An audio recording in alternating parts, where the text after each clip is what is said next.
Good evening. I feel like Queen Elizabeth's 11th husband. I know exactly what to do, but I just don't know how to make it more interesting. That's what happens when you have had some fantastic speakers before you. My name is Apoorv. I head corporate marketing for HCL. HCL, for some of you who are not familiar with us, is a $7 billion IT outsourcing giant.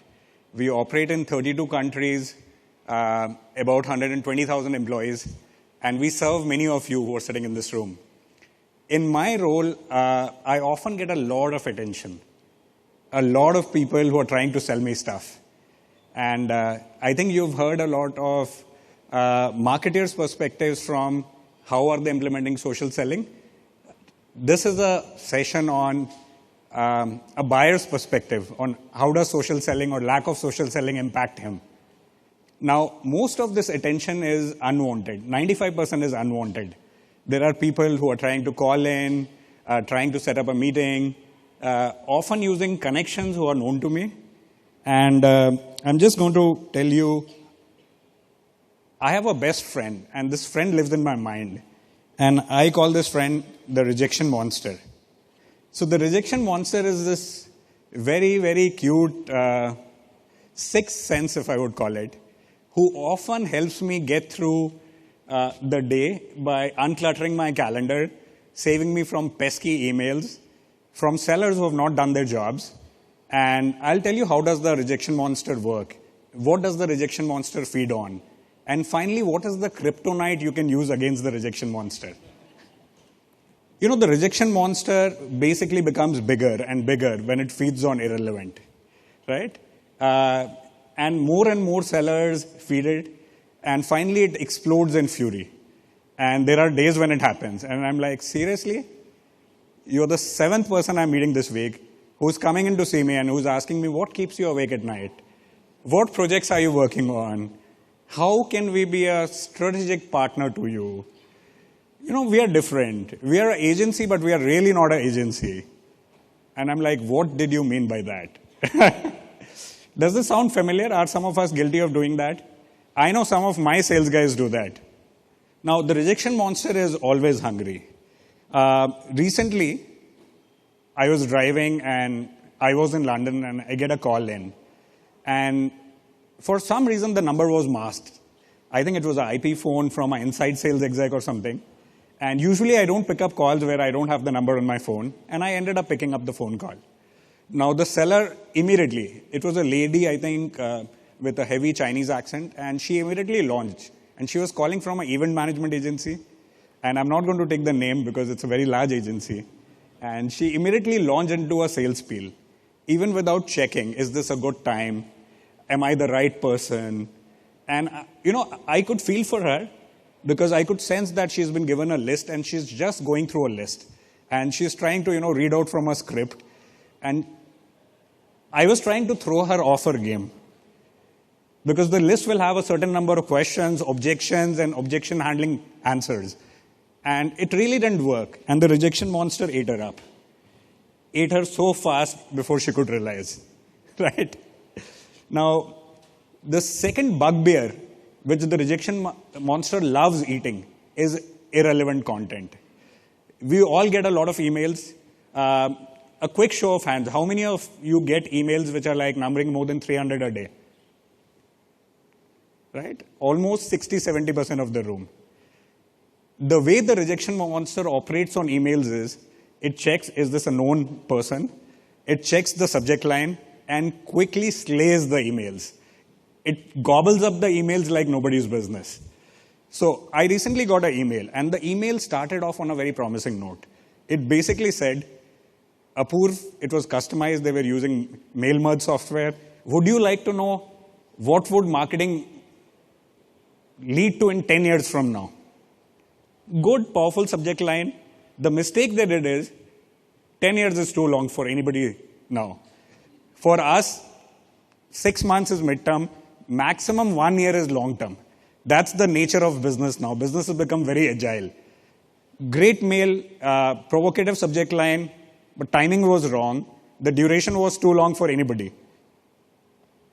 Rejection monster ate it up, gulped it down so fast.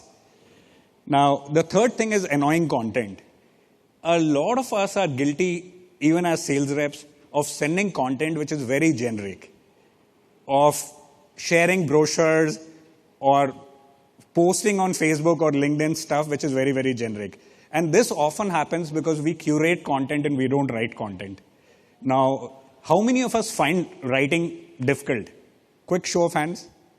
Okay, 50%. Others are too tired, I must say. It can't be that only 50%. And I'm saying this in spite of being an author. So my first book came out in January. It's an Amazon bestseller. And it's called You Are the Key, Unlocking Doors Through Social Selling. It's a book on social selling. And I found writing it incredibly difficult. I thought, I could do a good job of emails, but writing a book or writing original content is very difficult. It's always better to curate. But when you curate, make sure that the content is not irreverent. Otherwise, my best friend, Rejection Monster, is going to eat the content. Junk mail. A lot of us are guilty of using software to download and create a leads database.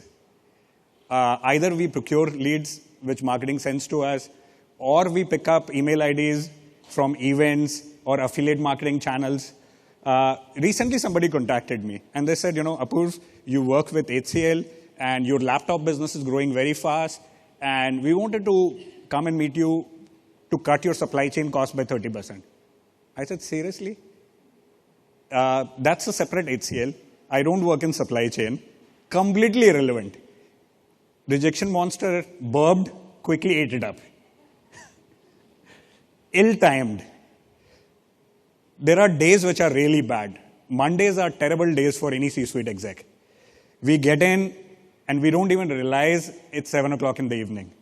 And it's brutal. We are trying to catch up on work because we have not often checked mails other than from our CEO over the weekend. Fridays are equally bad because everybody's in the mood to get out. We don't want to, reply to vendor emails.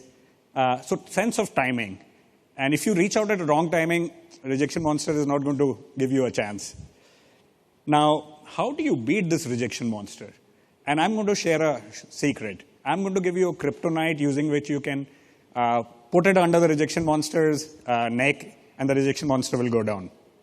Prepare very well. If you're going to meet a C-level exec, make sure you know everything about that exec. And tools like LinkedIn are fantastic. Right from education to interests to hobbies to who are the mutual connections to what are they passionate about. And at the end of the session, I'll show you my LinkedIn frames. And you will see that before you meet me, you can almost know 60-70% of what interests me. That's invaluable. So if you're prepared, second is prioritize. Now, all of us want to do multiple things. And some are more important than others. And for a lot of us, the urgent often takes over the important. It might be important for me, but if it's not urgent for me, you're not going to get time on my calendar for the next 1 month, 2 months, or 3 months. And often there will be multiple times the meeting will get rescheduled.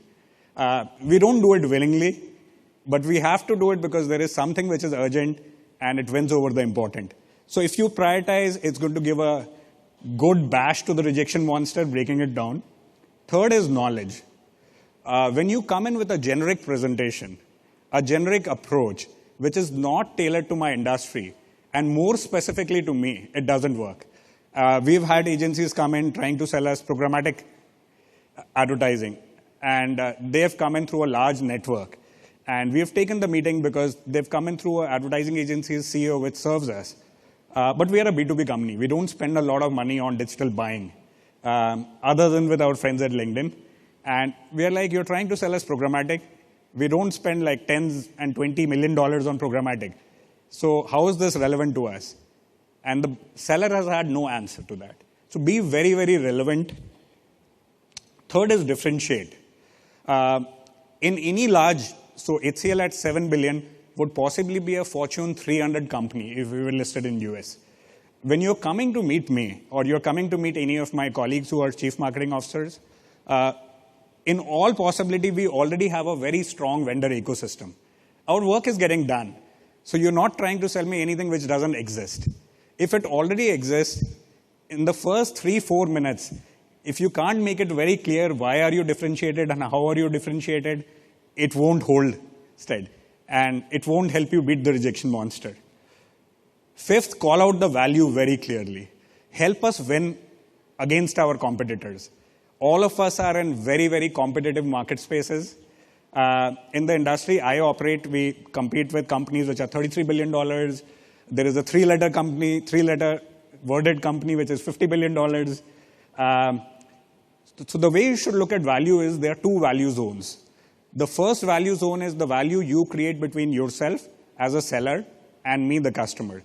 The second value zone is what can you do to make me more competitive between me and my customer. So please look at both value zone 1 and value zone 2. With that, you can kill the rejection monster. Monsters, kryptonite, and I'll show you a very interesting video, and then we'll talk a little bit about it.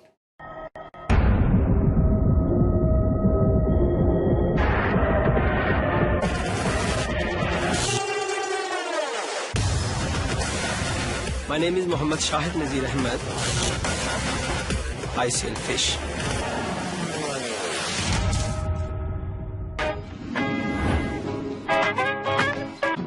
Shahid, Caroline, lovely to meet you. Welcome to the Extra Factor. I recognise you. Where might I know you from? I'm from Pakistan. Are you the one-pound fish man? I'm the internet sensation. He's the one-pound fish man. £6, £5, £1 fish. Yeah. Very, very cheap. Wow, nice to meet you. The first time on the fish stall, to sell the fish, I need the shout. And I think shouting is a very tough job. Singing is my hobby, so I decided to sing. Everyone said, you should go to X Factor, you have good voice, you have good song, you should go to X Factor. That's why today I'm here. So before the fish song, you had no intention of ever entering the X Factor? No, never. I love this. My singing has been success on the fish stall. I want to be a successful singer. It's my dream.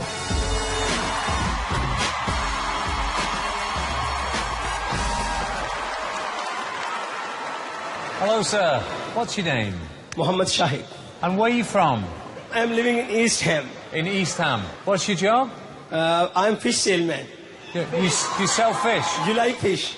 Yeah. I love fish. How long have you been singing for? Singing is my childhood hobby. Have you ever recorded anything? Some people record my video and put on the YouTube. Oh, really?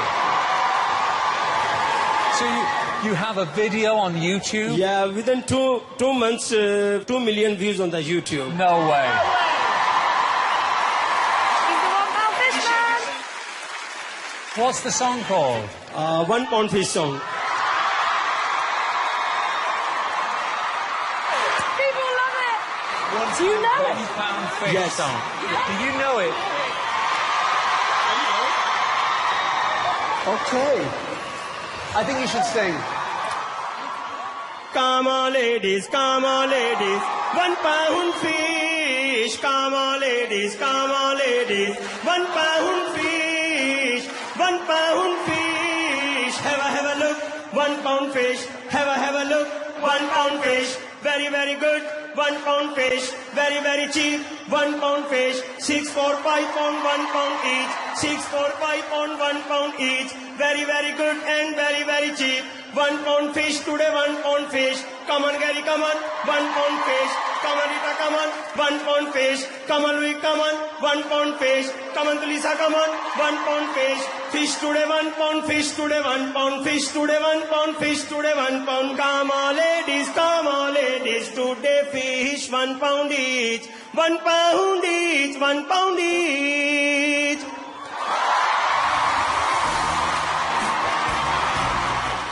So what struck me as particularly amazing about this video is this is a great example of content marketing.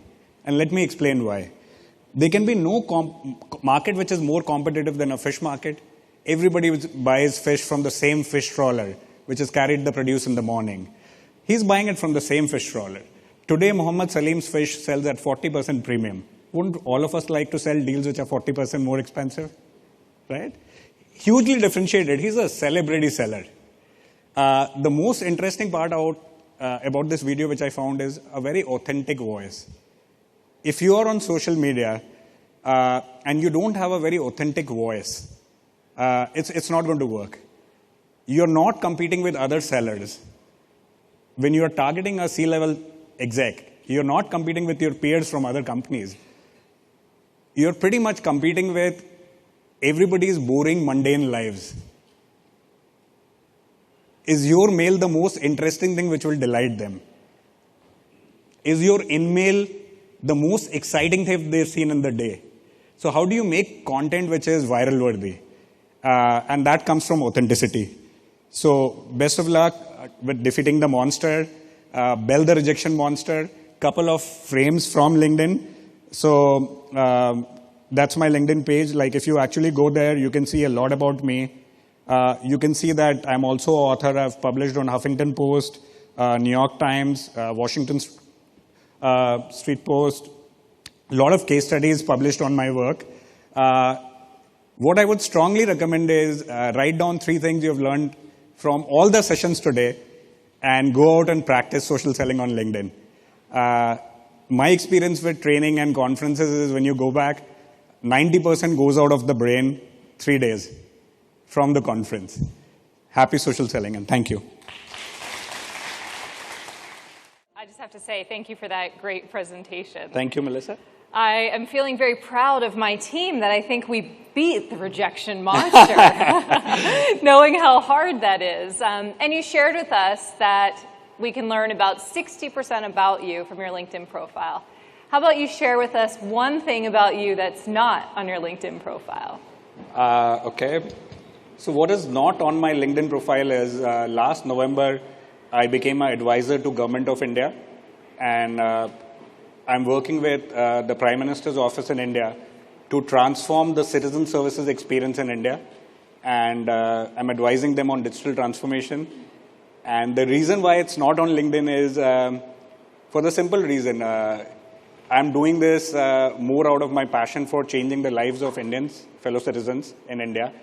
And I don't want to call it charity, but it's almost like it's a good deed, which I'm doing. So I just want to keep it off LinkedIn. Wow. Thank you for sharing that with us and this group. So you have done a lot of great work in social selling. Thank you. How did you come to find LinkedIn as a potential solution? So our social selling journey started almost 4.5 years ago. And I used to run sales excellence for HCL. And I had moved into this role. Prior to this role, I was a sales director in Princeton, North America, and I used to run sales in healthcare. And when I moved to a sales excellence role, what I realized is, our average sales productivity is not really going up. And the construct which I used to think about from a sales management perspective was, sales productivity is a factor of 3 V's and 2 E's. So the first V is volume. If every sales guy pursues more opportunities, great. Second is velocity. How do you reduce the time taken to close a deal? And third is actually average deal size, which is value of a deal. 3 V's and 2 E's were efficiency, how do you reduce cost of sales, and effectiveness on how do you increase bid to win ratio.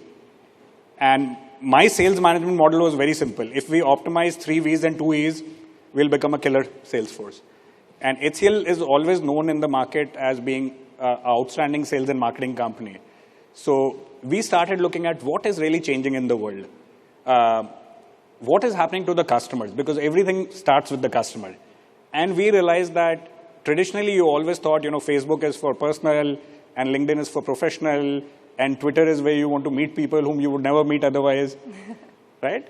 That's all changing. And it's just changing so fast that 4 years ago we realized that a lot of our senior leaders are not on LinkedIn. Most of our salespeople are not on LinkedIn.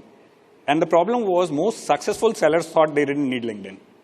They were very happy basking in their glory of being successful salespeople. So we wanted to shake up the model. And we realized that there are many tools you can do it at, but LinkedIn was possibly the most integrated, comprehensive tool which sales guys could use. See, salespeople are very busy people. Anything which does not give them $1 immediately they are not interested. They are not interested in learning something very complicated, right? LinkedIn was easy to use, intuitive UI, very comprehensive. Our customers were there, so it was a very easy decision. That's great. And we do hear that some of the best sellers feel like they've already got it figured out. And do they need an additional tool? But that's why they created the word better, right? If you're the best, you can still be better. And that's what we've seen. We've put up on the screen some of the results that your team has had.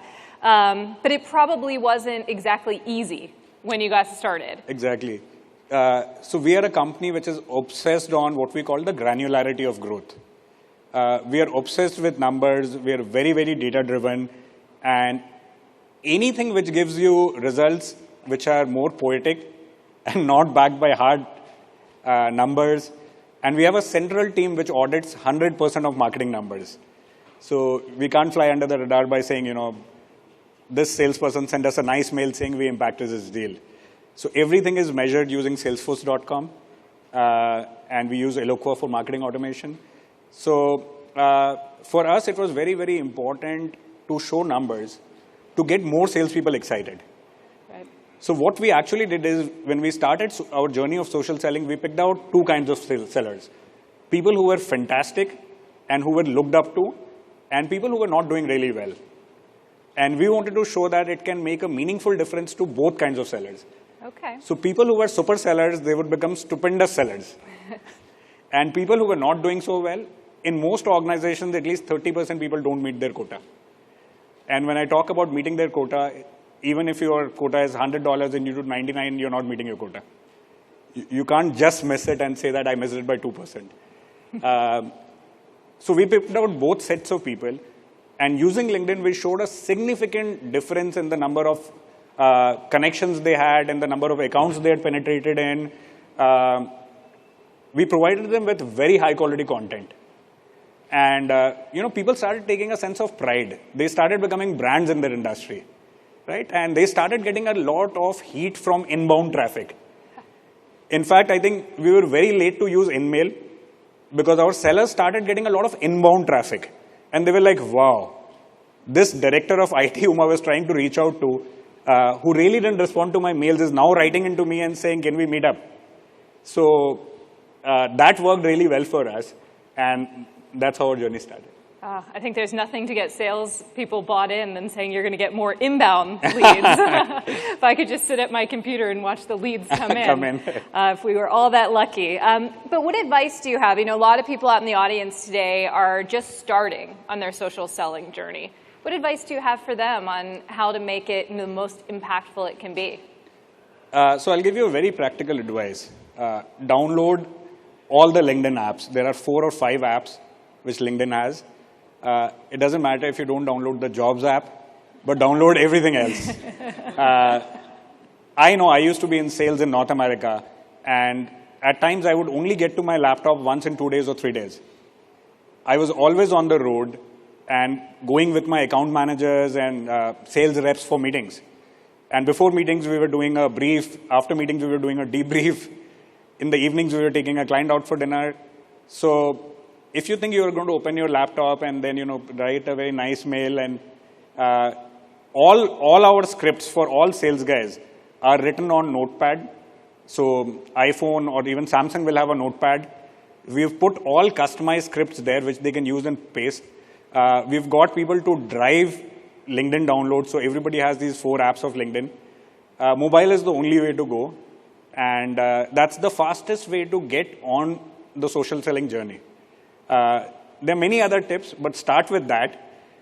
Every day before you start your day and before you close your day, spend 10 minutes on LinkedIn, if not more. Initially, you might not figure out what is the right thing to respond to a customer or prospect. Do a very simple thing. Just like somebody's post. Reshare it. Congratulate them. Just that is going to drive a lot of traction.